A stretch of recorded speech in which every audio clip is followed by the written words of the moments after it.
बात हम करने वाले हैं आज स्मार्ट इंडिया हैकाथॉन की। अब स्मार्ट है इंडिया वाले, हमेशा से ही स्मार्ट है और इसीलिए हम लोग विकसित भारत की बात कर रहे हैं और 2047 की बात कर रहे हैं, अमृतकाल की बात कर रहे हैं, टेक्नोलॉजी की बात करते हैं। हमारे प्रधानमंत्री जी जब भी बात करते हैं तो युवाओं की बात मन की बात में हमेशा आती है। अब वो युवाओं के साथ में जब तक टेक्नोलॉजी नहीं जुड़ जाता है तब तो startup India, stand up India, digital India ये साकार नहीं हो सकता है। स्मार्ट इंडिया हैकाथॉन एक बड़ी परिकल्पना है जो इस समय जमीन पर साकार होती हुई हमें नजर आ रही है। हैकाथॉन की बात करें तो जरा ये हैकिंग वर्ड से मिला जुला है, लेकिन क्या इसका पूरा का पूरी इसकी तस्वीर क्या है और उस तस्वीर में रंग किस तरीके से है, ये सब कुछ आज हम बात करने वाले हैं, मालूम करने वाले हैं। और हमारे साथ में जो अतिथि इस समय पधारे हुए हैं दूरदर्शन के स्टूडियो में, उन सभी से आपका परिचय मैं करवाता हूं। हमारे साथ में है श्रीमान कुलदीप सिंह सांगवान जी, आप डीन हैं faculty of engineering Manipal university में। ये एक नोडल सेंटर भी है स्मार्ट इंडिया हैकाथॉन का, उसके बारे में भी हम बात करेंगे। कुलदीप जी आपका बहुत स्वागत, अभिनंदन। हमारे साथ में शुभम अग्निहोत्री जी, आप smart Swift innovations private limited एक स्टार्टअप है और स्टार्टअप के माध्यम से किस तरीके से आपने जर्नी को आगे बढ़ाया, ये सब कुछ आज हम मालूम करने वाले हैं शुभम जी से। और हमारे साथ है media advisor of smart India hackathon Puneet ji, Puneet Sharma ji. Puneet ji आपका भी बहुत स्वागत, नमस्कार। नमस्कार नीतीश जी। अब यहां से हम बात आगे बढ़ाएं, जो मैंने एक टर्म यूज किया था पुनीत जी, अगर मैं यहां पर इस तरीके से करूं कि हैकिंग जब भी हम लोग वर्ड सुनते हैं तो लोगों के मन में ना एक डर आता है कि ये कहीं मेरा कंप्यूटर, मेरा लैपटॉप, मेरा मोबाइल ये हैक ना हो जाए। हालांकि हम लोग एथिकल हैकिंग के बारे में भी जानते हैं। तो किस तरीके से जो एक फ्रॉड्स होते हैं, साइबर फ्रॉड्स के बारे में बहुत सारी बातें आती है, तो क्या ये हैकाथॉन उसी से मिली जुली कुछ बात करता है ये बात, या फिर कुछ अलग है, कुछ बड़ी है? What is that particularly the smart India hackathon? Puneet ji. Nitish ji, अच्छी बात आपने कही कि हैकिंग एक नेगेटिव शब्द है, लेकिन मैं यहाँ बात कहना चाहूंगा कि चाकू सही गलत नहीं होता है, चाकू इस्तेमाल करने की वजह उसे सही गलत right, very right. So technology is never wrong, use of technology कैटेगराइजेज it bad और गुड। तो बस जिन लोगों को टेक्नोलॉजी में कुछ समझ है, यानी कुछ ऐसा उद्यम करने की एक क्षमता है कि वो कुछ समाधान निकाल सकते हैं, तो different problem statements different ministries के या कॉर्पोरेट के या गवर्नमेंट डिपार्टमेंट्स के वो सबमिट किए जाते हैं मिनिस्ट्री ऑफ एजुकेशन में।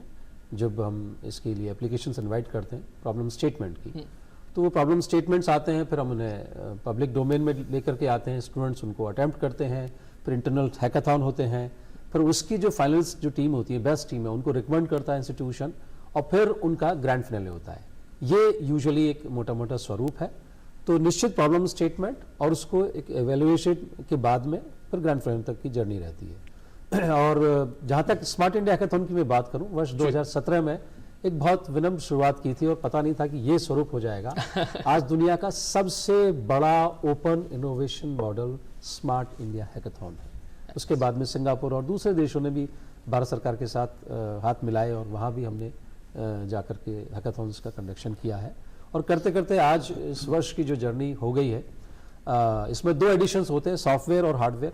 सॉफ्टवेयर जो है वो 2 दिन का होता है, 36 घंटे लगातार चलता है, जिसमें विद्यार्थी बिना प्रैक्टिकली तो नहीं पर हाँ टेक्निकली कह सकता हूँ बिना सोए हुए लगातार 36 घंटे काम करते हैं और वो समाधान निकल के आता है। हार्डवेयर एडिशन में वो 5 दिन लगातार चलता है। कुछ बेसिक चीज़ें अपनी तैयार करके स्टूडेंट्स एक पर्टिकुलर सेंटर पर आते हैं और फिर उस सॉल्यूशन को तैयार करके सबमिट करते हैं, एवेल्युएशन होता है, फिर उनमें से कोई जीतता है और कोई सीखता है, क्योंकि जो सीखता है वो फिर दोबारा उसको और रोबस्ट मॉडल के तौर पर आगे लेकर के जाता है। मोटा मोटा स्मार्ट इंडिया हैकाथॉन यही है। बहुत अच्छी बात आपने बोली है कि जो कोई जीतता है कोई सीखता है, क्योंकि हारने वाले हम हैं नहीं और हम हारते भी नहीं है, हम हमेशा सीखने के लिए तैयार हैं। और 36 घंटे की जो बात आपने कही है, मुझे लगता है हमारे दर्शकों को बड़ा वो उद्वेलित कर रही होगी कि कोई आदमी 36 घंटे बिना सोए कैसे काम करेगा। तो एक न तरीके से एक योगी भी उस स्टूडेंट के अंदर, उस व्यक्ति के अंदर आ जाता है। तो चलिए थोड़ी सी बात इसको आगे बढ़ाते हैं, बिकॉज कुलदीप जी हमारे साथ में हैं और हम लोग जो बात कर रहे थे नोडल सेंटर इन मणिपाल यूनिवर्सिटी, क्या है उस नोडल सेंटर की बात और किस तरीके से वो आगे बढ़ रही है, कुलदीप जी आपसे जानना चाहेंगे। निधीश जी धन्यवाद क्वेश्चन के लिए। सबसे पहले मैं आपको क्रेडिट कर दूं, ये सिर्फ 36 घंटे की बात नहीं है। जो मणिपाल यूनिवर्सिटी जयपुर के पास नोडल सेंटर इस बार मिला है,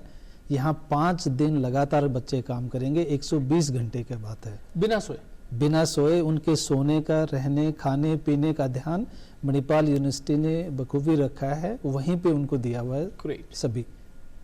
उसमें। दूसरा, सबसे पहले आते हुए इस नोडल सेंटर स्थापित करने के लिए सबसे पहले मैं भारत सरकार के मिनिस्ट्री ऑफ एजुकेशन और all India council for technical education को धन्यवाद देना चाहूँगा कि हम पे इतनी जिम्मेदारी और हमारे पर भरोसा रखने का, जिसको हमने अपनी तरफ से बखूबी निभा रहे हैं।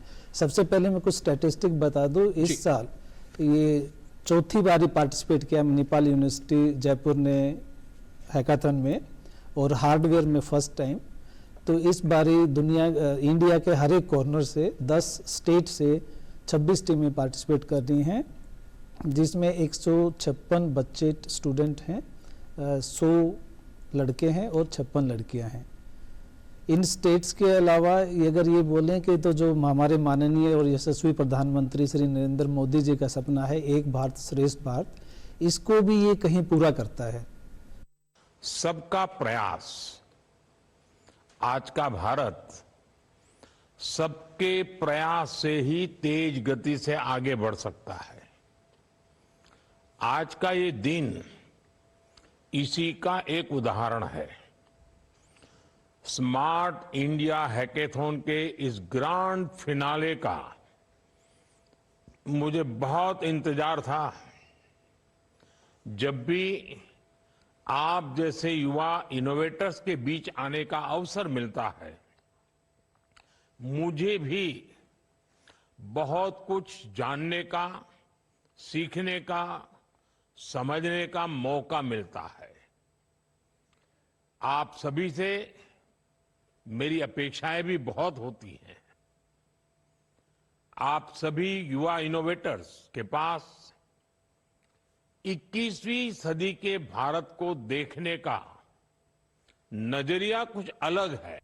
साथियों, आपके लिए आने वाला समय एक अपॉर्चुनिटी भी है, साथ साथ एक रिस्पॉन्सिबिलिटी भी है। मैं तो चाहूंगा स्मार्ट इंडिया हैकाथॉन की टीमें सिर्फ भारत ही नहीं, ग्लोबल प्रॉब्लम्स पर भी और बेहतर तरीके से काम करें। फॉर एग्जाम्पल, जितने भी ये लोग 10 स्टेट से बच्चे आए हुए हैं, इनका रहने का तरीका, खाने पीने का, इनका कल्चर है वो अलग है। मणिपाल यूनिवर्सिटी ने राजस्थान में होते हुए अतिथि देवो भव का एक लोगो लेके इनकी आतिथ्य के साथ साथ में हमने अपने जो टूल्स एंड टेक्नोलॉजी हैं, अपने संसाधन हैं, रिसोर्सेज हैं, उनको प्रोवाइड किया है। चाहे इसमें 3D प्रिंटिंग हो, चाहे लेजर कटिंग टेक्नोलॉजी हो, CNC मशीन हो, और भी बहुत से संसाधन IoT से रिलेटेड हैं, उनको हमने प्रोवाइड किए हैं। और हमारी 3 टीम दिन रात बच्चों के निगरानी में रहती हैं। किसी भी चीज़ की टेक्निकल और लॉजिस्टिक में आने पे हम उनका साथ करने हैं। तो ये हमारी नोडल सेंटर का, इसके लिए हम दोबारा से धन्यवाद देना चाहेंगे भारत सरकार का। फैंटास्टिक सर, ये धन्यवाद जो है ये विन विन सिचुएशन है, बिकॉज चाहे सरकार की बात हो या समाज की बात हो, दोनों एक साथ मिलकर के चलते हैं तो काम बहुत बढ़िया होता है। और काम, पुनीत जी, इनोवेशंस की जो बात है, जब तक कोई नवाचार नहीं होगा किसी के जीवन में, तब तक काम आगे बढ़ता नहीं है। इसलिए लगातार हम लोग कुछ नया, और मानव तो कहते भी हैं कि मानव तो वही है जो नव का मान करे, वो मानव है। तो ऐसे में इनोवेशंस की बात करें, स्टार्टअप्स की बात करें, बिकॉज एंटरप्रेन्योरशिप की तरफ ये भारत बढ़ रहा है, थोड़ा सा इसके बारे में बताएं। जी, मैं आपको बताऊं कि पूरी दुनिया में इस वक्त डेमोग्राफिक डिविडेंड भारतवर्ष के पास ही है, यानी कि युवा आबादी जो है वो सबसे ज़्यादा इस वक्त भारतवर्ष में ही है। और कहते हैं कि जहां युवा वहां नवाचार, क्योंकि creative thinking, out of the box thinking वो सामान्य तौर पर युवा मन में ही होती है। तो जब समस्याएं आती हैं तो समस्याओं तक को देख करके रुकना नहीं, उन तक अटकना नहीं, उसका समाधान ढूंढना है, और समाधान हमारे युवा ढूंढते हैं। तो जो इनोवेटिव आइडियाज़ हैं, जैसे एग्जाम्पल के तौर पर मैं कहूँ, योग मैट कितनी सरल सी चीज़ है, रोज़मर्रा में हम काम में लेते हैं, लेकिन अगर योग मैट में आपने देखा हो तो आप फिसलते हैं ना, आप ठीक से उस पर खड़े नहीं हो पाते हैं, स्लिप होता है। तो किसी ने उसमें कुछ मटेरियल में चेंज किए, नीचे कुछ पैटर्न कुछ ऐसा बना दिया जिससे वो जमीन पर ग्रिप ले सके। तो छोटा सा इनोवेशन किया, कोई नया प्रोडक्ट नहीं बनाया, इन्वेंशन नहीं किया, एग्जिस्टिंग प्रोडक्ट में, एग्जिस्टिंग मैकेनिज्म में हल्का सा कुछ चेंज किया, जिसमें जो छोटी मोटी जो भी समस्या आ रही थी, या स्मार्ट वॉच की हम बात करें कि आपके स्टेप काउंट हो जाते हैं, तो किसी ने सोचा ना कि अगर आपको ये टारगेट मिल जाएगा, कोई काउंट कर रहा हो हमारे स्टेप्स को, तो आपको लग जाएगी मुझे 10,000 कदम रोज के चलने। तो इस तरह से एग्जिस्टिंग जो भी प्रॉब्लम है उसके लिए कुछ इनोवेटिव सोल्यूशन जब बना लेते हैं और उन इनोवेटिव सॉल्यूशंस को उसको मार्केटेबल करने के लिए, उसको एक इंडस्ट्री का स्वरूप देने के लिए फिर ये शब्द आ जाता है स्टार्टअप। एग्जैक्टली।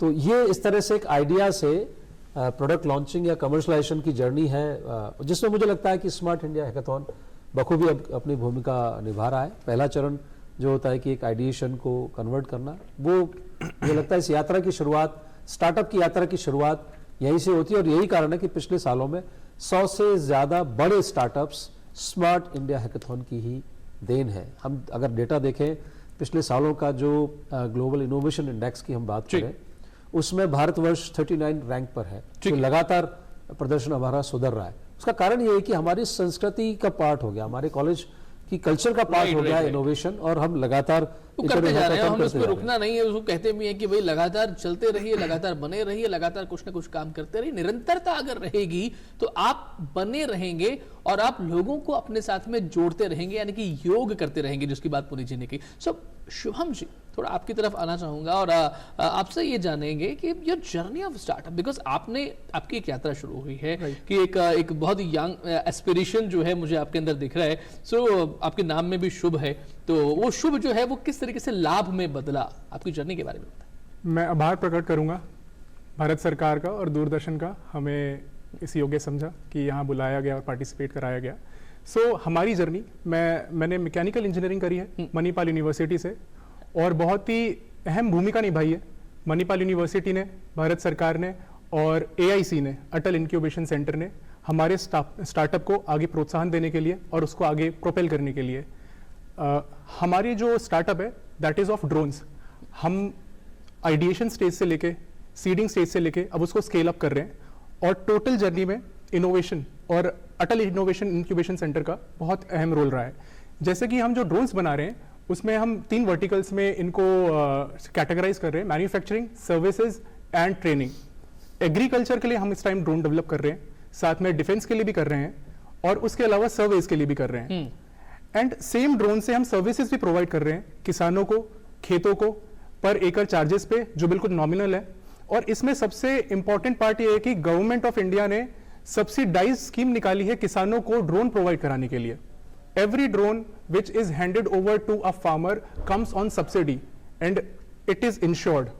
सो ये बहुत इंपॉर्टेंट चीज है कि आप एक इतनी हाईटेक चीज को आगे कैसे बढ़ा रहे हो और एक कॉमन मैन को कैसे यूज में दे रहे हो। ऐसी ड्रोन दीदी एक इनकी पॉलिसी है गवर्नमेंट ऑफ इंडिया की, नमो दीदी के नाम से। नमो दीदी, हाँ, ओके। ये राइजिंग राजस्थान में भी बहुत इस चीज का हाईलाइट रहा, प्रचलन रहा। रीजन ये है कि इसमें every woman who is a farmer can take a drone as a part of its income और as a part of the income tool. वो उसको टूल की तरह यूज कर सकती है, लाइक वी यूज ट्रैक्टर्स और एनी अदर प्रोडक्ट। तो उससे वो हर एक फार्म में अगर वो चाहे तो रेंटल बेसिस पे ड्रोन फ्लाई करके एक आमदनी बना सकती है पर एकड़ पे। So this is where we are targeting, that we ensure that we make such a technology which is very beneficial to that level of user, end user। ये हम कर रहे हैं अभी। आपने बड़ा अच्छा बताया कि आमदनी जो है वो ठीक होनी चाहिए, बिकॉज जब तक आपके पास में समृद्धि नहीं होती आप कुछ कर नहीं पाते हैं, और दिमाग भी बहुत ज्यादा चलता नहीं है। लेकिन सर, दिमाग को चलाने के लिए खाद पानी की बड़ी आवश्यकता होती है, कुछ तो चाहिए। कुलदीप जी, अगर हम इंक्यूबेशंस के बारे में बात करें, बिकॉज वहीं से चीजें निकल के सामने आती हैं, स्टार्ट वहां पर स्थापित करना पड़ता है किसी जगह पे, प्लीज। इंक्यूबेशन सेंटर हैं, भारत सरकार ने पिछले दशक में बहुत से इंक्यूबेशन सेंटर कॉलेजेस और यूनिवर्सिटीज़ में खोले हैं। मणिपाल यूनिवर्सिटी जयपुर के पास भी अटल इंक्यूबेशन सेंटर है, और इसके बड़े एडवांटेजेस मुझे ऐसे लग रहा है कि फ़ायदा होता है। एक तो ये है कि एक्सेस मिल जाती है, जो इंक्यूबेशन होते हैं, यंग लोग होते हैं, उनको फ्री मेंटरशिप और एक्सपर्टीज मिल जाती है। हमारे पास नए सिर्फ प्रोफेसर हैं जो एक्सपीरियंसड हैं, बल्कि इसके अलावा हमारे इंडस्ट्री से भी हम लोग एक्सपर्ट लाकर अपने इनक्यूबेटिव को प्रोवाइड करते हैं। दूसरा ये कि रिसोर्सेज मिल जाते हैं। मणिपाल यूनिवर्सिटी जयपुर के अटल इंक्यूबेशन सेंटर क्योंकि भारत सरकार का दिया हुआ है, तो हम बहुत ही नॉमिनल रेट पे, जनरली पहले साल में तो चार्ज भी नहीं करते हैं, उनको एक वर्क स्पेस देते हैं, free electricity, water, free amenities देते हैं, एयर कंडीशनिंग वगैरह। उसके बाद टूल एंड टेक्नोलॉजी देते हैं। एक नॉमिनल रोड पे जो हमारे पास, आपको पता है मणिपाल यूनिवर्सिटी जयपुर एक 13 साल पुरानी यूनिवर्सिटी है, तो इसमें जो भी इंफ्रास्ट्रक्चर है बहुत अच्छा है, बेहतरीन है, तो उसको भी वो एक्सेस कर सकते हैं। तीसरा एक्सेस टू फंड रेजिंग है।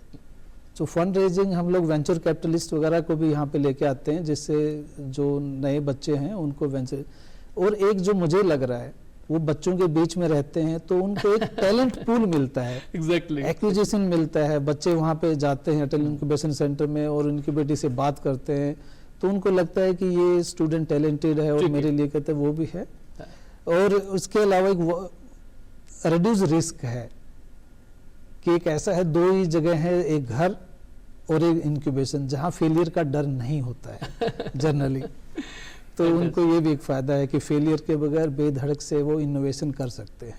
चलिए, आपने एक चीज अच्छी बोली कि है ना, रिड्यूस रिस्क है। हालांकि मैंने एक वेब सीरीज में सुना था कि अगर रिस्क है तो इश्क है, और इश्क तो करना पड़ेगा आपको अपने काम से, उससे मोहब्बत करनी पड़ेगी, और वो मोहब्बत आप करेंगे तो केवल आप नहीं करेंगे बल्कि बहुत सारे लोग और भी करेंगे। पुनीत जी, मीडिया एडवाइजर चूंकि आप हैं और आप बहुत सारे लोगों को देखते हैं, बहुत सारे इंस्टीट्यूशंस को देखते हैं, बहुत करीब से आपने इन सब चीजों को देखा है। अगर मैं इसी चीज को, इंक्यूबेशंस को थोड़ा आपसे और समझना चाहूंगा, because it's not only about Manipal university, बल्कि इसमें बहुत सारे और भी लोग शामिल होंगे जिनका अपना अपना योगदान होगा, थोड़ा उस बारे में बताएं। जी, इंक्यूबेशन जैसा कि एक शब्द है कि नवजात बच्चा जब पैदा होता है और मान लीजिए उसके इनिशियल डेज में कोई स्ट्रगल है, स्वास्थ्य उसका ठीक नहीं है या किसी तरह से सांस लेने में तकलीफ हो रही है, तो हम एक कवच के अंदर एक कैलकुलेटेड एनवायरनमेंट में उसे रखते हैं जहाँ टेम्परेचर होता है, ऑक्सीजन की सप्लाई होती है। बस वही बात आपका जब कोई स्टार्टअप आपको शुरू करना है कि किसी ने कहा कि भाई मुझे, मेरे पास एक समस्या मैंने देखी कि घर से जब मैं जाता हूं तो बुजुर्ग लोग जब बस में चढ़ते हैं तो पुरानी बसों में फुट रेस्ट ऊंचा है और गिर जाते हैं, तो मेरे पास कुछ ऐसा एक मैकेनिज्म है जो अटैचमेंट के तौर पर मुझे उसे लगाऊं किसी पुरानी बस में भी, तो वो संभव हो सकता है कि लोगों को मदद मिल सकती है।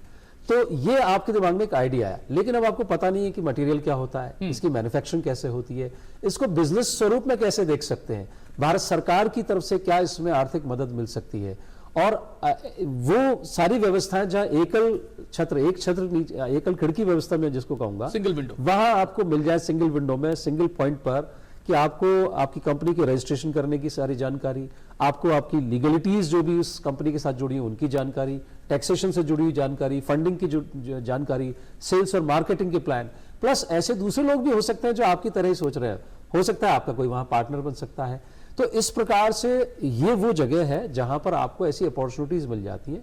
तो राजस्थान में अनेक जगहों पर, जैसा कि शुभम आपने बताया कि आप you are a beneficiary of Atal incubation centre, तो इस तरह के राजस्थान में और भी है, यहाँ MNIT में है, IIT में है, सेंट्रल यूनिवर्सिटी में है, IIT दिल्ली में है, तो देश के सभी प्रतिष्ठित संस्थानों में, और हमारी राष्ट्रीय शिक्षा नीति में इस पर पुरजोर अभी जोर भी दिया जा रहा है कि शिक्षा केवल क्लासरूम तक नहीं रहे, बाहर भी जाए। तो इस तरह के स्थानों पर तो मैं यही कहूंगा कि हमारे जो रोज के जीवन में जो समस्याएं आ रही हैं उसकी अगर हम डायरी में लिखना शुरू कर दें कि क्या प्रॉब्लम फेस की आपने, ठीक है, नल को छुआ और ठंडा लगा, ये भी एक प्रॉब्लम है, तो आप किसी भी दूसरे लोगों को हो सकता है उससे तकलीफ हो, आपको नहीं हो रही तो क्या हो, लेकिन कुछ लोगों को, तो वो संवेदनशीलता अगर आपके अंदर है और प्रॉब्लम को ऑब्जर्व करने की आपके पास पावर है, तो आप डायरी में लिखिए, उसके साथ में जो सॉल्यूशंस हो सकते हैं उस पर चर्चा कीजिए। जब चाय की थड़ी पर बैठते हैं, कैंटीन में बैठते हैं, वहाँ इस तरह की गॉसिप करने की या इस तरह की कल्चर होती है, तो वहाँ उन विषयों पर चर्चा कीजिए, उस सॉल्यूशन को डायरी में लिखिए और फिर सीधे चले जाइए प्रोफेसर कुलदीप के पास में कि भाई मैंने इतना कर लिया, अब आगे मुझे नहीं पता, मतलब ये बड़ी अच्छी बात है, व्यापारी नहीं है, उनको नहीं, मुझे नहीं पता व्यापार कैसे होता है। तो वो उसके बाद में कुलदीप जी जैसे जो प्रोफेसर हैं वो उसका समाधान बताते। और मैं जैसा अभी शो के पहले बात कर रहा था, शुभम आप एग्री करेंगे और आप अनुमति दें तो बताएं कि किस स्तर से आपको भारत सरकार की किन योजनाओं का लाभ मिला है। नहीं, ये तो अभी योजनाओं का लाभ भी बात करेंगे और उनके फ्यूचर प्लान है उसके बारे में भी हम बात करेंगे, लेकिन बड़ी इंटरेस्टिंग बातें पुनीत जी ने यहाँ पर बोल दी है इंक्यूबेशंस के बारे में, और मुझे तो लगता है कि ये सत्संग हो गया है, क्योंकि वहां पर IIT की बात भी आप यहाँ पर हुई है, मणिपाल यूनिवर्सिटी की बात भी हुई है, और चर्चा की बात हुई है। जब चर्चा होती है तो अक्सर प्रधानमंत्री जी से हम लोग सभी लोग बड़े प्रेरित होते हैं, वो जो चाय पर चर्चा की बात आती है तो ये चर्चा है, लेकिन इसमें स्टूडेंट का खर्चा नहीं है, रिस्क भी चर्चा और खर्चा क्या राइम बनाया गजब। चलिए, सो आप बात करने वाले थे शुभम जी, जो आपको जितने भी जो एड्स या लाभ जो मिले हैं, थोड़ा उसके बारे में भी बताएं, और फ्यूचर प्लान्स, बिकॉज क्या सोच रहे हैं आप आगे के लिए, जिससे हमारे युवा साथी भी प्रेरित हो सके, थोड़ा उसके बारे में। फ्यूचर देखा जाता है जब बहुत सारे लोग पहले कुछ लाभ की बात कर लेते हैं, Okay. हमने जो आपको अभी तक Right. हुआ है। लाभ हमें भारत सरकार से मिला है सीड फंडिंग के थ्रू, जो कि स्टार्टअप इंडिया सीड फंडिंग करके स्कीम है, उससे हमको 7 लाख रुपीस का ग्रांट मिला है। ओके, एंड आई स्टार्ट से भी हमें ग्रांट मिला है, एंड इस ग्रांट से हमने हमारा प्रोटोटाइप डेवलप करा है, और इस प्रोटोटाइप को ही हम आगे लॉन्च करेंगे एज एन एग्रीकल्चर ड्रोन में। और उसके अलावा सर्विसेज में भी हमें ये जो स्कीम्स है वो बहुत प्रोत्साहन देती है, क्योंकि ये it's not a one time grant. Grant मिलने के बाद आप सीडिंग स्टेज से स्केल अप स्टेज और आइडिएशन स्टेज पे भी जाते हो। Okay. भारत सरकार आपको उस लेवल तक मदद कर रही है where you are becoming the full time entrepreneur, where you can export your product. उनका विजन बहुत बड़ा है, और हमारे जैसे स्टार्टअप्स को लेके बहुत अच्छा विजन है। It's not just a publicity, it is more of कि आप एक्चुअल में इस चीज को कैसे फायदा पहुंचा रहे हो, तो ये बहुत अच्छी बात है। कैसे पकड़ते हैं वो आप लोगों को, मतलब कि भाई ये क्या आपके अंदर होना चाहिए? जो लोग उनका रेडार बहुत ज्यादा रिफाइंड है, उनको पता है कि फर्स्ट ऑफ ऑल वो सबको चांस देते हैं। देयर आर मल्टीपल स्टेजेस जिसमें interviews, group discussion, panel rounds होते हैं, और वो आपका फोरकास्ट देखते हैं ये स्टार्टअप कितना ज्यादा बेनिफिशियल है first of all, instead of making money, and how it will generate money after that's that. Very good, that's very good, right, please तो वो उस चीज को बहुत सपोर्ट करते हैं। Go ahead. Okay, so vision ये है sir, first of all vision comes from like minded people.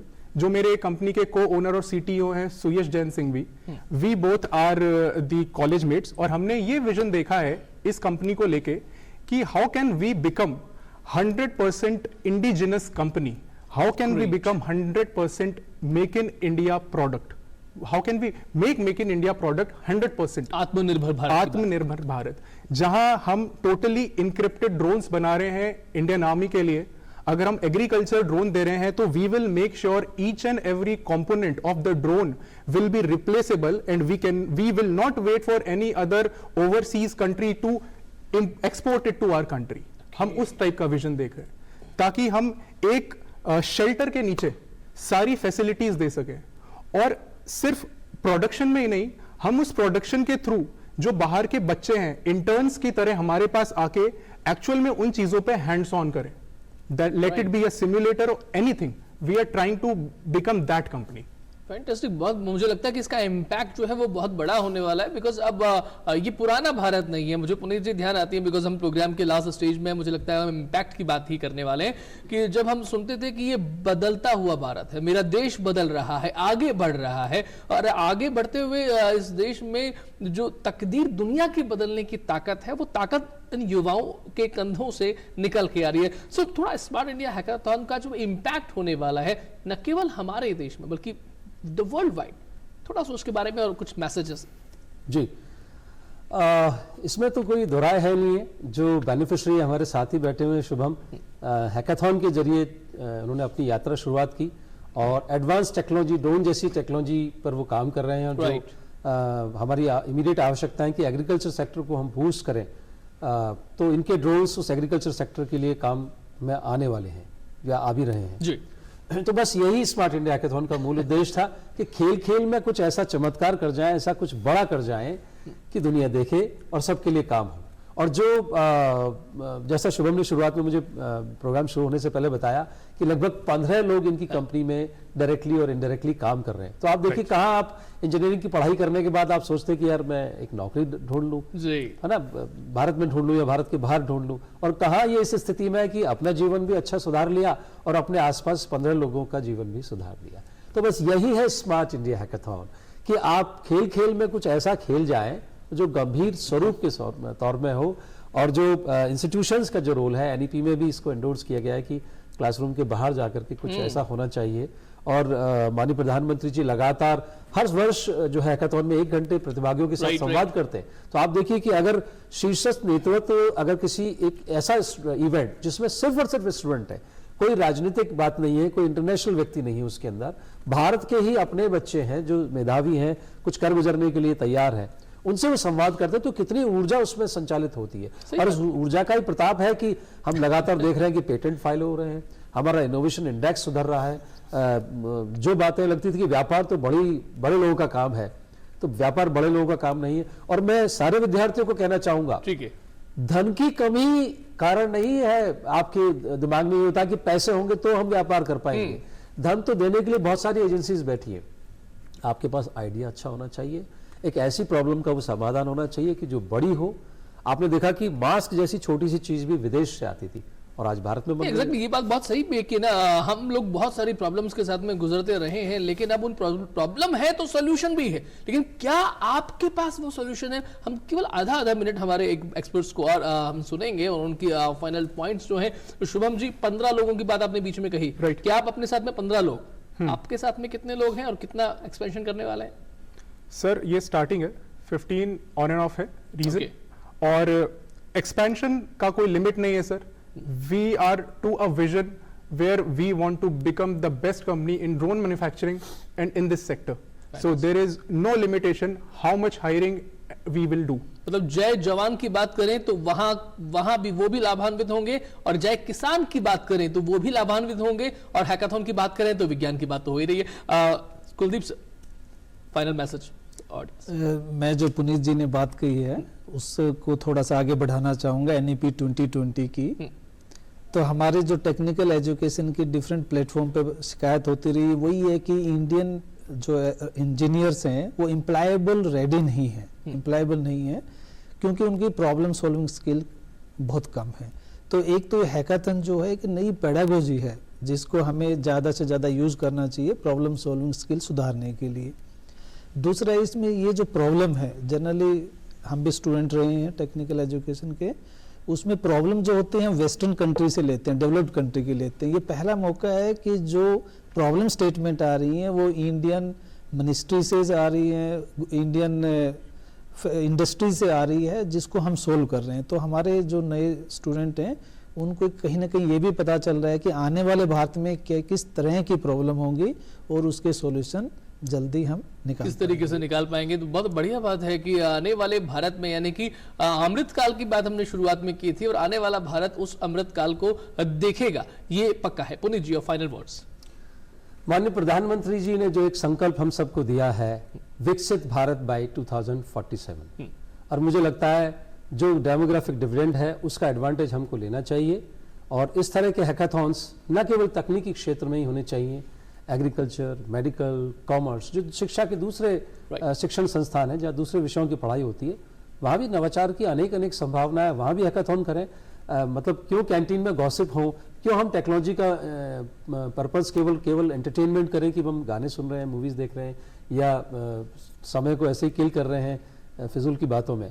तो यूज ऑफ टेक्नोलॉजी सॉल्यूशंस के लिए, न केवल अपने लिए, अपनों के लिए भी, जो समाज के जो दूसरे लोग हैं उनके वर्ग के लिए, उनके लिए भी हम कुछ समाधान बना सकते हैं। और उसके लिए युवा ही एकमात्र व्यक्ति है जो माननीय प्रधानमंत्री जी की बात को बहुत सही बात आपने कही है। और मुझे लगता है कि मुझे ध्यान आता है प्रधानमंत्री मोदी जी के एक स्टेटमेंट, जब उनसे किसी ने पूछा था कि आपको सबसे अच्छी सुगंध कौन सी लगती है, तो उन्होंने कहा था कि मुझे पसीने की महक जो है वो सबसे बढ़िया लगती है, क्योंकि पसीना तभी आता है जब आदमी काम करता है, और काम सबसे ज्यादा वो कर सकता है जिसमें ऊर्जा है, लगन है, और कामयाबी उसी को मिलती है जो थकता नहीं है, वो धूप में पेड़ की छाया देख करके बैठता नहीं है, वो लगातार चलता है। तो चलिए हम भी चलेंगे और हमारे साथ में सब सेक्टर साथ में चलेंगे, और भारत इन सब को लेकर के आगे बढ़कर के दुनिया को दिखाएगा कि एक्चुअली भारत ये है, भारत की संभावना ये है। तो हैकाथॉन के बारे में, स्मार्ट इंडिया हैकाथॉन के बारे में हमारे दर्शकों को आज बहुत सारी नई जानकारियां मिली होंगी। हमारे तीनों एक्सपर्ट्स का बहुत धन्यवाद, पुनीत जी आपका, शुभम जी आपका, और